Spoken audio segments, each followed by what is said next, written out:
Hello, everybody. I was feeling really confident just before the break because I thought I'd done a really good job at lowering expectations for my presentation, and then in one sentence Phil takes all of that away, so thank you, Phil. I am the Innovation Strategy Manager at Coca-Cola Amatil and going to talk to you today about focusing our innovation efforts against our strategic business priorities. I am from the UK originally and have been in FMCG for about 20 years. I started off as a buyer in 2 UK retailers and then moved over to Australia about 14 years ago, and have been with Coca-Cola Amatil for about the last 7 years, and for about 5 of those I've been working in innovation in one form or another, and now in the strategy and planning team within the marketing function. So a few facts about Coca-Cola Amatil that you may or may not know. We're publicly listed on the Australian Stock Exchange. We're an Australian business. We operate in 6 countries, so Australia, New Zealand, Fiji, Indonesia, Papua New Guinea and Samoa. We have about 15,000 employees, and we're one of the top 5 bottlers within the Coca-Cola system. So for those of you that are maybe unaware, the Coca-Cola company is based in Atlanta. They own the brands of all of that's in the Coca-Cola portfolio, and they franchise to bottlers globally. So Coca-Cola Amatil operates in the Asia-Pacific region as a bottler for them. We're a well-resourced business, and we do about 5 million in turnover a year. We have the #1 cola brand being Coca-Cola, and we're also #1 in the sports category, and we do water brands, and we operate across lots of non-alcohol beverage categories. We also have a food business in Australia, which is SPC. And we have access to about 700,000 customers and about 270 million consumers across those markets where we operate. So, you know, you think, oh, great, we probably don't really need to innovate that much because we're fat and we're happy and we're all good. But the presentation, one of the presentations earlier that sort of had the nail on it, you know, I sort of see us as that really. We're a very easy target, whether it be for smaller beverage companies and new brands coming on board and entering the market. So we have a lot of competition, so obviously innovation is critical to our long-term growth. Few of the, in terms of, one of my roles is to, I suppose, provide thought leadership around where we should innovate. So what are the problems that we have as a business, and which ones of those do we tackle through innovation, which is, you know, quite a hard task really, looking at the problems that you have, because there's quite a lot of them. The first one that we have that's really impacting our business and food and beverage businesses across Australia is the fact of health. So we're quite a big nation. 64% of us are considered overweight, medically overweight, and that's expected to rise to about 80% by 2020. So a really big fact that impacts our business, especially when you're responsible for putting calories into people's bodies. The second problem that we have is value. And, you know, obviously lots of businesses will experience this. So consumer sentiment is flat or down. 64% are more financially cautious than about 5 years ago. So, you know, in terms of us just being able to take price to grow our revenue line, that is no longer the case. We have competition from private label and from value brands within the categories in which we operate. So, you know, do we innovate in that space? The third one is channel drift. 70% of Australians shop weekly in a grocery store now, and we're seeing I suppose a reduction of the milk bars and the private businesses that we call the route trade, into more national chains, fast food chains, impulse food type of outlets, and that's, you know, a problem for us when you have a duopoly in a grocery space, and also a healthier value chain for these smaller stores which are closing at a rate of knots. Fourth one, interesting, 66% of population growth comes from immigration, 33% comes from births within Australia. So our portfolio that we have of beverages, is that suited and is it tailored enough to the multicultural population that Australia is, and do we need to do more in that area? The fifth one, which affects us all, is ageing. So disposable income of over 55s is now the largest of all age segments, and we have quite a young brand in Coca-Cola. So how do we market to those over 55s, an ageing population? And also what we see is for us that they actually leave the beverage category at a certain age. So when they get to about 45, 50, they drop out of that, and it's generally tap water, tea and coffee that's being consumed. So another challenge for us. And the sixth one I've put on here is around corporate trust. So, there's the expectations for corporates to do the right thing and take the lead and do that, but consumers don't really believe that that's what they are doing. So how do you build that corporate trust so that you have believability in your brands and anything that it is that you launch? So trying to disseminate, I suppose, which ones of those areas you put forward to the business in terms of that thought leadership around here's where we should innovate. It's hard because we only have a certain amount of resource. So how do we decide which ones to innovate and put forward? So I suppose in my role what I do is I always try and go to a fact-based decision. So we have quite a few things that are across our business. So I'll probably start with our strategic business plan in terms of what is it we've called out as the highest priorities there. And it's a way for us to be able to loop that back into the business as a potential way to innovate against.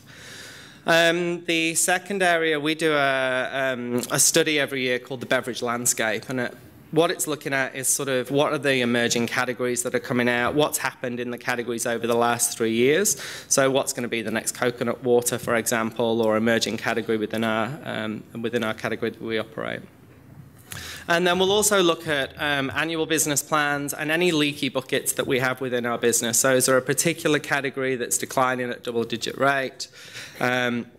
Are there any particular problems that consumers are having? So from the various consumer research that we do, how do we pull those in? And then generally I'll meet with key stakeholders across our business to get their input into it so that we're pretty much all holding hands with going forward in terms of which areas we want to innovate in. So I'll speak to the marketing and brand teams, consumer knowledge and insights teams. Sales teams will be brought in, and then obviously external stakeholders as well. So what are consumers saying about our brands and what are our customers saying? So that we can try and size up which areas it is that we innovate in. And it's hard to really put a dollar figure against any of these areas because they're a little bit longer term in terms of bringing the innovation to it. But so we've sort of developed a matrix recently which is looking at the financial aspects as well as consumer trends and customers to try and rate these problems as they come to the top. We've set up, our innovation community internally, we have an innovation working group which is made up of middle managers and senior leaders across our business, and they meet monthly for 2 hours. So we'll present these problems to them in terms of, here's what I think as an innovation strategy manager, where we should put our resources for innovation, and get their input in it and pretty much have a discussion around are they the right ones or not, and if not, why not, so that when we're taking it to our Innovation Council, which is made up of our executive team, and they meet on a quarterly basis for 2 hours to discuss innovation, that we've sort of held hands really as a working group and brought the right problems into them, if that makes sense. The next one that I'm going to take you through is the different innovation streams that we have within our business. We have 4 main ones within Amatil. So the first one is an area called Breakthrough Innovation Group, and this is the stream that I run. It sits within marketing and strategy. And this is around what are our biggest business problems, so the ones that I've spoken to earlier. And how will we, and we put about half a dozen into these, and we have a definition for breakthrough innovation being that it must be the first to Australia, it's the first for our customers, it's difficult to replicate, therefore it makes our competitors nervous, and it has a material incremental revenue impact on our business. So that's what we're defining as breakthrough innovation. And I started this about 12 months ago, and we've had 4 problems fed in. One of them, the project has finished. We worked on this with Jane, and we applied design thinking methodology to it. There's another 3 in there. One of them is just about to finish and be commercialized, and then we have 2 ongoing. So we're about filling this pipeline up at the moment with what are the next 4 that we'll put in to work on. Our second program is, which Tess alluded to and Alan earlier, is called Innovate, and this is about 8 years old within our business. This is our crowdsourcing platform across 4,000 employees in Australia at the moment. And so anybody across the organisation can put in an idea. We use an intranet system through Microsoft iHub, and anybody can put in an idea. The employee is responsible for driving the idea through to execution and completion. And then we have an annual awards dinner,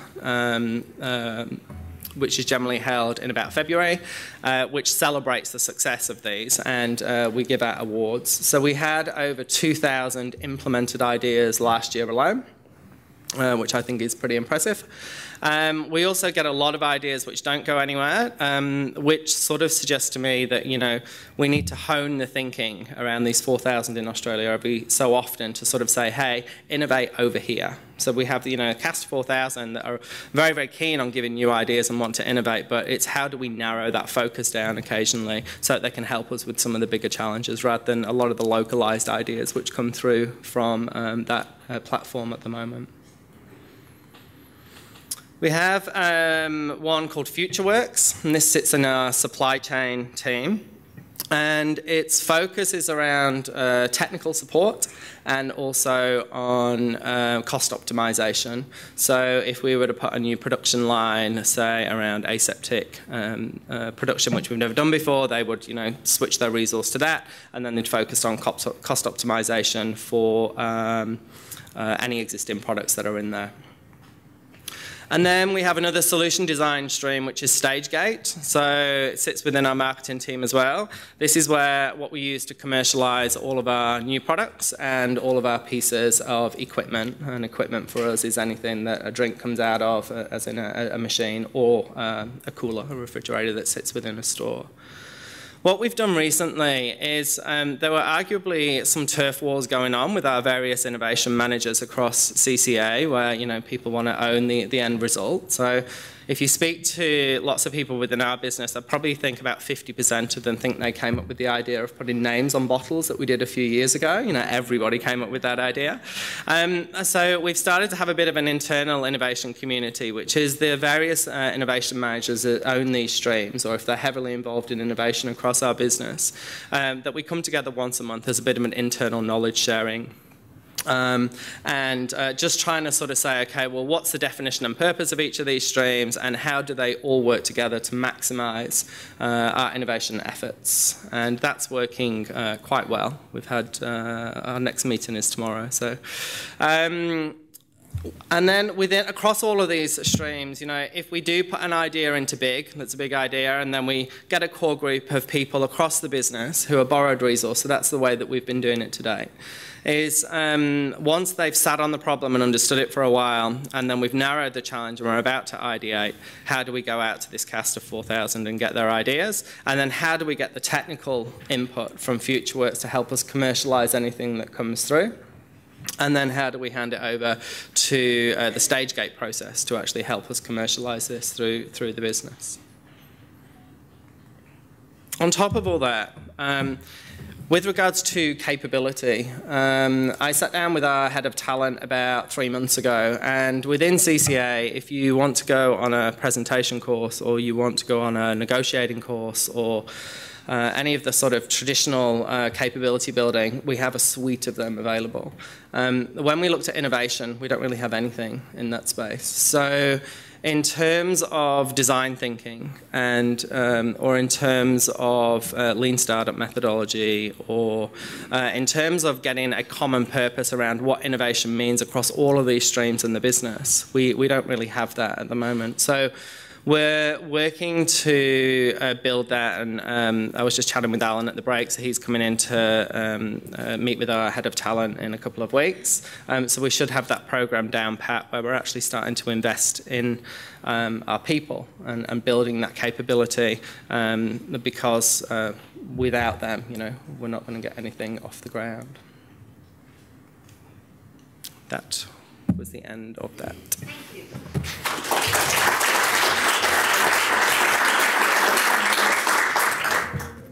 Thank you, Paul. That was really interesting. Any questions? Yes. Well, just a comment, just to give you some hope. My dad's 72 and his favourite drink is Coca-Cola. Yes! That's great. Okay. Thank you so much, Paul. That was really Thank you.